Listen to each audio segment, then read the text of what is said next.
melingkupi piring, pokoknya yang untuk tempatnya. Membungkus, Ya, membungkus. Entah nanti kertas nasi itu masuk dalam kemasan. Mika kan bisa. Tuh, ini masuk sini. Setelah habis kemasan, yang perlu kita masukkan cleaning agent. Apa kayaknya itu? Cleaning agent itu untuk pembersih, seperti Si bahan-bahan apa? Mama Lemon, Sunlight, sabun ekonomi, pokoknya pembersih untuk membersihkan alat-alat yang sudah kita gunakan. Itu masuk ke bahan bersertifikat. Itu kita pilih Mama Lemon. Mama Lemon.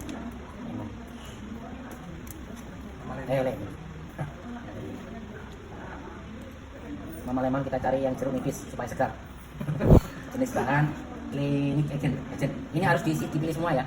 Dari 3 itu harus dipilih semua. Karena jika bahan cleaning agent dan kemasan satu saja nggak dipilih, hanya ada cleaning agent dan kemasan, bahannya nggak ada, nggak bisa. Kalau bahannya dipilih, cleaning agent dipilih, kemasannya nggak ada, nggak bisa. Jadi ketiga poin ini harus diisi semua. Yang pertama, kemasan sudah, bahan teh, gula. Ini berarti yang belum adalah es batu. Es batu bahan tidak bersertifikat. Es batu. Air murni, es batu pilih. Tambahkan. Oh, ini bahan. Es batu bahan ya, termasuk untuk menyegarkan di esnya. Kalau ada es sudah jadi es. Teh namanya. Cuma teh. Ini setelah ada 6 poin. Kalau seandainya nanti bingung jumlahnya banyak, di sini cuma tertera 10. Ini yang perlu dibanyak di sini. Banyak Kalau mau pilih ambilin semua produknya.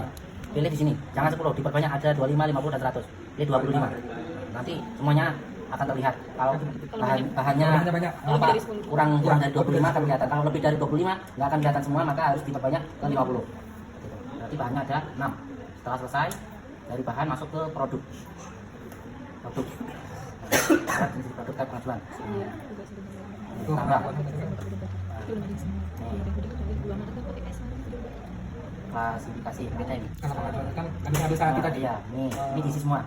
Ini rincian produk, nama produk, nanti ini nama produk atau merek, kadang-kadang itu ada yang tulisan merah nggak sinkron dengan ini, itu dibiarkan saja, nggak usah terlalu dipikirkan, yang penting diisi. Habis itu Nama produk sama merek sama Pak. buat aja sama. Nanti biasanya itu tulisannya di sini merah, nggak sesuai KBLI, itu biarkan saja, Itu nggak mempengaruhi. jangan mengaruhi. Nanti unggah foto produk ini produknya saja, ST-nya saja di upload di sini, seperti yang saya jelaskan tadi. Foto ST tanpa pendamping. Nanti pendamping uploadnya di lain lagi nanti, di akunnya pendamping. Ini tambahkan. Ini harus diisi. Itu proses ini buat ST-nya. Cara buat ST yang pertama siapkan bahan, yang kedua hancurkan es menjadi kecil-kecil. Oh, cuma kayak deskripsi gitu. Iya, yang ketiga rebus air sampai mendidih, dibagi menjadi 2 bagian. Yang pertama masukkan teh, matikan dan diamkan sampai dingin. Yang satunya lagi rebus gula sampai mendidih, aduk sampai rata, matikan dan diamkan. Yang keempat, lalu air teh masukkan ke dalam gelas plastik, tambahkan gelas cukupnya dan beri es secukupnya. Yang nomor 5 sajikan, selesai. Itu simpan bukan ini sudah selesai. Kembali ini harus keluar dari pelaku usaha, masuk ke pendamping karena ada yang harus diverifikasi. akun pendamping. Kita punya akun pendamping. Harus masuk ke akun pendamping.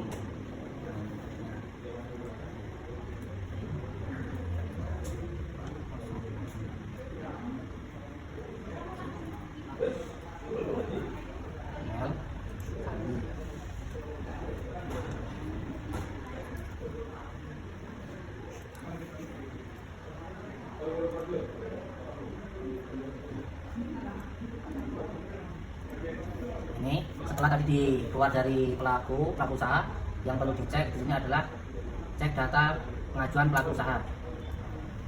Sini, nanti di situ akan keluar nama yang tadi yang sudah diajukan di sini, baru dicek. Soalnya nggak ada di sini, kalau kita nggak bisa sih cek, ya cek nanti ada yang diverifikasi. Verifikasinya itu banyak. Pokoknya verifikasinya cukup di checklist. Jadi bahan-bahan yang dipilih tadi proses kita checklist saja. Nanti di situ checklist, pokoknya semua checklist. Nanti ada pada bagian akhir pada pendamping, nanti ada yang perlu diisi. Kita jelaskan yang ada 5 pilihan itu, 15. Nanti ada produk dan proses nanti di bagian pendamping ini kita nggak bisa masuk ya karena sudah ditutup ini. Jadi hanya kita jelaskan saja. Nanti setelah diceklis semua pada data pengajuan usaha, semua sudah checklist, masuk ke verifikasi. Di verifikasi nanti diisi semua. Setelah diisi semua, nanti ada pertanyaan pun harus diisi. Ini kosong karena nggak ada. Setelah diisi semua, kita anggap cukup, nah, baru habis itu keluar dari pendamping, masuk ke pelaku usaha lagi, pelaku usaha, baru bisa kirim pelaku usahanya. Kemarin masalah di situ yang Iya. kondisi Aisyah tuh nggak bisa ngirim. Bisa ngirim. Nah, Itu artinya itu dikirim. Setelah di pendamping cek ini, baru keluar dari kemarin yang pendamping. punya Aisyah tuh udah kami cek semua itu lah tadinya pas ngirim tuh nggak bisa. Ya kan sudah tutup. Ini kita keluar dari pendamping, masuk ke PU lagi, pelaku usaha. Nah, masuk lagi ke pelaku usaha, baru kirim. Cukup kirim lagi, cukup tulis klik kirim, habis itu keluar lagi, masuk ke pendamping lagi. Nah, masuk ke pendamping, baru pengisian ada di bagian pendamping yang bawah sendiri itu nanti ada 15 pertanyaan yang harus diisi tidak. Pokoknya jawabannya tidak semua. Setelah selesai, baru upload foto verifikasi. Ya sama Ya, sama pendamping. Pendamping. Dari situlah baru pendamping itu harus diupload dengan pelaku usaha. Harus ada pendampingnya, nggak bisa tanpa pendamping nggak bisa. Nanti akan dikembalikan lagi. Sambil menunjukkan produknya apa gitu. Ya, pegang produknya, apa di tempat usahanya. Kalau seandainya UMKM diusahakan di dapur, dan dianjurkan dapur itu harus bersih, jangan kotor karena itu bisa salah satu mempengaruhi dari usaha kita. Setelah kirim dari upload sudah, habis itu pendamping klik kirim, setuju, sudah kirim ke komite fatwa. Habis itu kita menunggu dari komite fatwa itu entah nanti kembalikan, jika dikembalikan nanti ada keterangan bagian mana yang salah. Habis itu kita yang perbaiki situ. Nanti kalau sudah diperbaiki, kita anggap sudah selesai, kita kirim lagi.